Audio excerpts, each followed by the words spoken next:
Kenapa kita susah? Ada yang dibuang kerja, ada yang diminta cuti tanpa gaji, dan kemudian ada yang masih menganggur.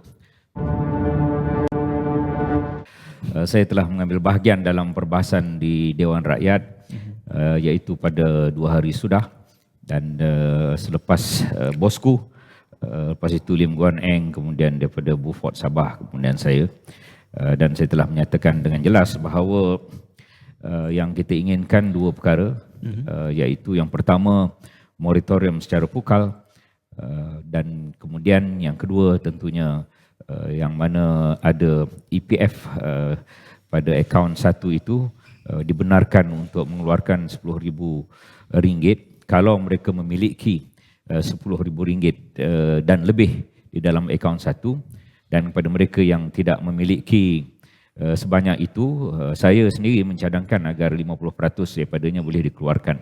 Rakyat sekarang sedang susah, ya, Saudara Ismail, dan kenapa kita susah? Ada yang dibuang kerja, ada yang diminta cuti tanpa gaji, dan kemudian ada yang masih menganggur.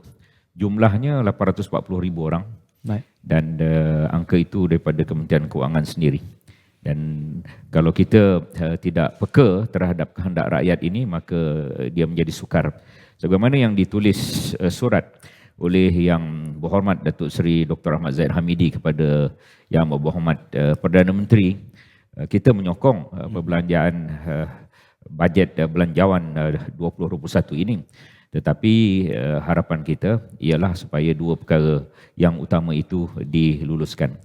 Ketika saya mewakili UMNO menghadap Menteri Keuangan, di sebelah kirinya Ketua Setiausaha Pembendaharaan, di sebelah kanannya Ketua Pengarah Bajet, Pengarah Belanjawan Negara, Saudara Johan, Datuk Asri dan Saudara Johan, dan pegawai yang lain, saya dengan jelas menyatakan itu yang kita harapkan.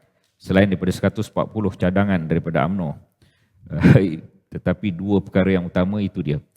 Moratorium automatic 2.0 selama 6 bulan lagi, dan membenarkan pengeluaran RM10,000 daripada akaun 1.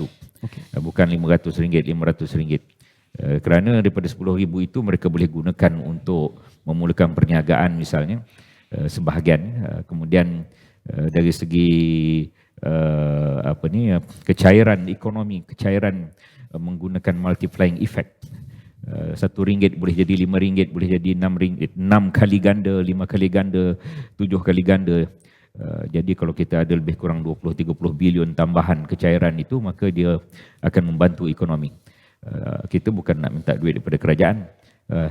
Itu adalah duit mereka sendiri, duit rakyat sendiri.